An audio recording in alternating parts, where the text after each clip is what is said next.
Grabe na talaga sila kadesperado, ano?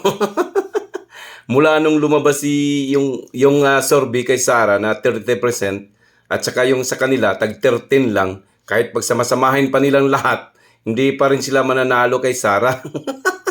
So ngayon, nagpalabas sila ng mga kadramahan. Oh, Madriaga, ano ba yan? Madriaga. Oh, tapos, oy, Trileleng, dilema. Ay, nakita pala kayo doon sa sa kulungan daw binisita daw niyo yan. Oh, siyempre, pag wala na talaga sa papayag na yan sa kahit anong sasabihin niyo. Di ba? Pero, tingnan natin. Hindi naman talaga ka panipaniwala, di ba? Ito may video dito, panoorin niyo yan sa kanya din. Yun yung opinion din niya.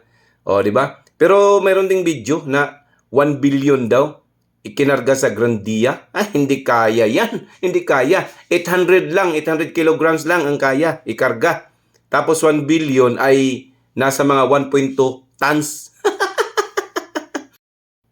It's funny how Ramil Madriaga suddenly surfaces right after former Senator Antonio Trillanes goes on air saying dapat hindi na makabalik sa posisyon ang mga Duterte. Dapat hindi makabalik sa pwesto ang mga Dutertes, not now and not in 2028. Halatang desperado na gawin ng lahat para hindi manalo si VP Sara sa 2028 presidential elections. Ngayon, this same Madriaga, currently detained for a kidnapping case with a long-standing criminal record, is branding himself as Sara Duterte's bagman and claiming that her 2022 campaign was funded by Pogo and drug money. This Madriaga also claimed that he formed the Vice Presidential Security and Protection Group. Pero, several security officials have already publicly denied any professional dealings with this person. At may online claims pa na si Trillanes at De Lima have been visiting this Ramil Madriaga in jail.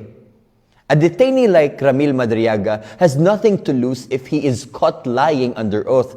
Bakit? Kasi nakakulong na siya. But if he serves the narrative of powerful people close to the administration, he has everything to gain.